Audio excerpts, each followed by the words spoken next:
राज्य का सबसे बड़ा पंचायत सदन होता है और झारखंड विधानसभा में हमारी उपस्थिति है।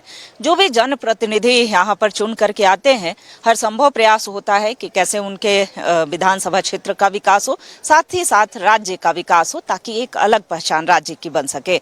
हमारे साथ बीजेपी से विधायक हैं पूर्णिमा दास, परिचय दे देते हैं, जो पूर्व मुख्यमंत्री और राज्यपाल रह चुके हैं उड़ीसा के, उनकी बहू हैं। और देखिए कई हालांकि पहली बार जीत करके और विधानसभा में आई हैं, लेकिन समस्याएं कौन कौन से प्रमुख तौर पर आप देख पाती हैं? देखिए, प्रमुख तौर पर अगर मैं अपने क्षेत्र संबंधी समस्याएं कहूँ, या सिर्फ क्षेत्र नहीं, जबकि वो समस्या तो हर एक धनबाद में भी नजर आता है, रांची में भी जाति प्रमाण पत्र जो अभी किसी का बन नहीं पा रहा है, चाहे वो हमारे सूडी समाज हो, साहू समाज हो, आपके उरांव समाज हो, बहुत से ऐसे समाज हैं जिनका जाति प्रमाण पत्र अभी नहीं बन पा रहा है। तो एक करेक्शन की ज़रूरत है उस फॉर्म में, तब जाकर जो पहले हमारे एक्स चीफ मिनिस्टर रहे आदरणीय श्री रघुवर दास जी, उनके कार्यकाल में जब जाति प्रमाण पत्र बनता था तो उस पर एक ऑप्शन होता था कि आप पंचायत के या आपके समक्ष जितने मुखिया हैं उनके हस्ताक्षर के साथ आप वो जाति प्रमाण पत्र जो है वो बनवा सकते हैं। पर अब वो कॉलम हटा दिया गया है, तो जिसकी वजह से अब हमारे एरिया में ऐसा है कि आपको बार बार चक्कर काटना पड़ रहा है कार्यालय का। उसके बावजूद जाति प्रमाण पत्र बहुत सारे लोगों का नहीं बन रहा, और जाति प्रमाण पत्र नहीं बनने की वजह से लोगों को सरकारी सुविधाएं नहीं मिल पा रही हैं, बच्चों का एडमिशन नहीं हो पा रहा है, बच्चे पढ़ना चाह रहे हैं पर उनको एडमिशन में दिक्कतें आ रही हैं। तो इस सभी चीज़ों का जो समाधान निकालना बेहद ज़रूरी है। बिल्कुल। तो देखिए, जाति प्रमाण पत्र जैसी समस्याएं तो हैं ही, लेकिन मैम क्या लगता है कि राज्य के डेवलपमेंट में, राज्य के विकास में कौन कौन से ऐसे विषय हैं, मुद्दे हैं जो बाधा बन रहे हैं? देखिए, मुद्दे बहुत है। बेरोजगारी को लेकर ही देख लीजिए, प्रतियोगी परीक्षाएं जो है, ठीक है, वो ही आपके अच्छे से हो नहीं पा रहे हैं। जो परीक्षाएं हो गई है, जिनका नियुक्ति पत्र दे दिया गया है, अब तो ऐसा हो रहा है कि नियुक्ति पत्र भी वापस फिर लिया जा रहा है। तो अब ऐसी सरकार है हमारे राज्य में जिसे कहा जाता है आदिवासी हितैषी सरकार। सूर्या हांसदा केस को लेकर देख लीजिए, चाहे आप नगड़ी के केस को लेकर देख लीजिए, आदिवासी समुदाय लगातार सड़क पर उतर रही है, लगातार आक्रोश जता रही है इस सरकार से, पर भी सरकार अंधी कानी गूंगी बहरी बनकर बैठी हुई है सत्ता के लोभ में। अभी विधेयक का यहाँ पे ये लोग प्रदर्शन कर रहे थे, 130वां जो विधेयक पास हुआ है उसका ये लोग प्रदर्शन कर रहे हैं। आखिर क्यों? ये सब जरूरत क्या है? नैतिकता के आधार पर तो जो विधेयक अभी जो आया है सदन में वो बेहद सही है, सटीक है। सीएम हो चाहे पीएम हो, अगर उनको जेल हो रहा है, गिरफ्तारी हो रही, तो इस्तीफा लेकर जाइए ना। हमारे राज्य में, यहाँ राज्य में इनकी खुद की सरकार में माननीय हेमंत सोरेन जी की जब गिरफ्तारी हुई थी, उन्होंने बाकायदा इस्तीफा दिया था ना। इस्तीफा देने के बाद वो जेल गए थे, तो इसमें क्या अलग गलत है? इस्तीफा दे के जेल गए, फिर जेल से छूटे तो फिर से अपना पद ले लिया। कोई आपत्ति, कोई अड़चन आई उनको? नहीं। तो फिर इनको किस चीज़ की आपत्ति है? सिर्फ नागरिकों को गुमराह करना चाह रहे हैं कि विधेयक के आड़ में हम कैसे आम जनमानस को गुमराह किया जाए। वोट चोरी ये लोग कहते हैं। पहला वोट चोरी कब हुआ था? 1991 में हुआ था ना वोट चोरी। तो पहला वोट चोरी तो इन्हीं के कार्यकाल में हो चुका है और होते चला आ रहा था, जिसे बंद किया गया। एसआईआर की बात करते हैं, एसआईआर तो लागू होना ही चाहिए, हमारे झारखंड में भी लागू होना चाहिए। अरे बाबा, घुसपैठी जो है, रोहिंग्या जो है, उनकी पहचान होना सबसे ज़्यादा ज़रूरी है। यही तो हमारे राज्य को, हमारे देश को अंदर से खोखला बनाते जा रहे हैं, और ये इनका वोट बैंक है। इसीलिए इनको सबसे ज़्यादा जो है दिक्कत हो रही है कि अगर इनके वोट बैंक ही हट जाएंगे तो इन्हें वोट देने वाला बचेगा कौन? बिल्कुल। तो एसआईआर का जो विरोध हो रहा हो, चाहे वोट अधिकार यात्रा के माध्यम से हो या झारखंड में भी अगर ऐसा मतदाता पुनरीक्षण के कार्य होंगे तो उसका विरोध यहाँ की सत्ताधारी दल करने वाली है। लेकिन एसआईआर सही है, ये बीजेपी के विधायक कह रहे हैं।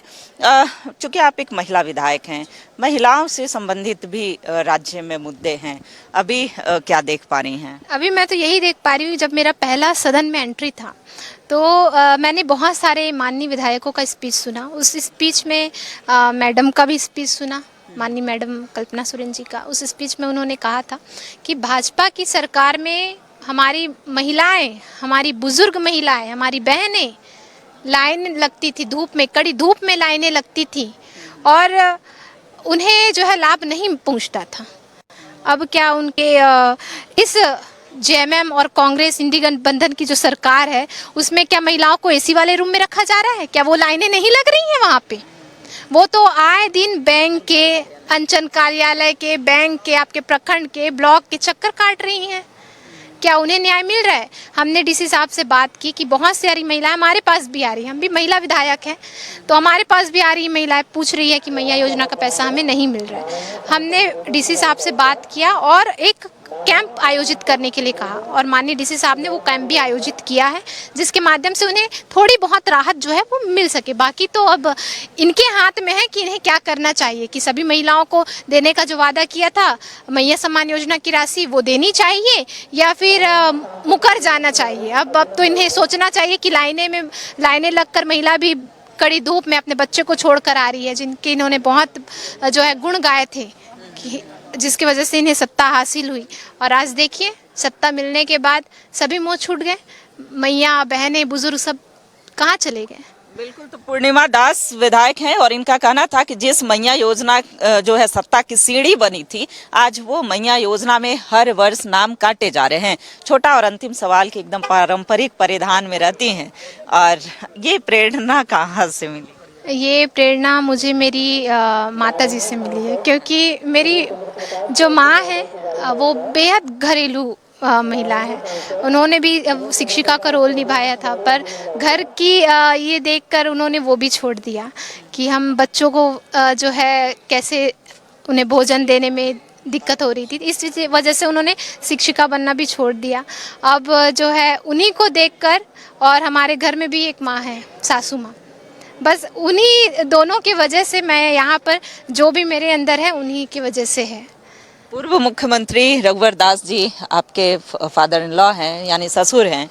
कितनी इस राजनीति से संबंधित कितना ज्ञान मिल पाता है? देखिए, मुझे तो उनको देख के ही एक अलग सा अनुभव होता है, क्योंकि बेशक सा एक चीज़ है कि आपके घर में कैसे नेता हैं जो मुख्यमंत्री रह चुके हैं राज्य के, तो निश्चित तौर पर उनके पास असीमित ज्ञान का जो है भंडार होगा, तो वो तो है ही, पर जहाँ पर मुझे ज़रूरत होती है वो बिना बताए मुझे गाइड करते हैं। मुझे पूछने की आवश्यकता नहीं पड़ती, क्योंकि मुझे पूछने पे भी कभी कभी लगता है कि मैं पूछूं या नहीं पूछूं, पर वो बिना पूछे मुझे गाइड कर देते हैं वहाँ पे, तो वो मुझे अच्छा लगता है। और उनकी जो बातें हैं और वो जो उनकी जो सोच है, भले लोग कहते हैं कि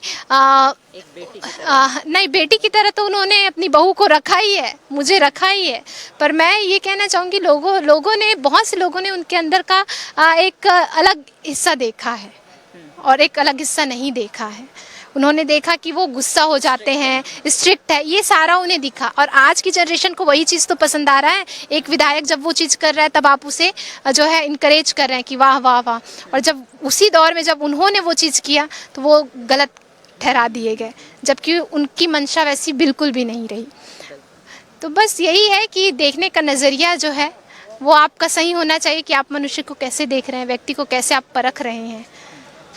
चलिए, तो बहुत धन्यवाद पूर्णिमा दास जी का। और देखिए, इन्होंने रघुवर दास जी को लेकर के भी, जो पूर्व मुख्यमंत्री रहे हैं, उनके संदर्भ में भी बातें की।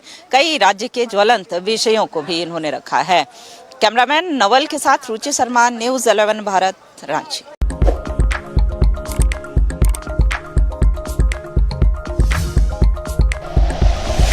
Like and share videos, subscribe करें हमारा चैनल और प्रेस करें बेल आइकॉन। न्यूज़ 11 भारत, सच है तो दिखेगा।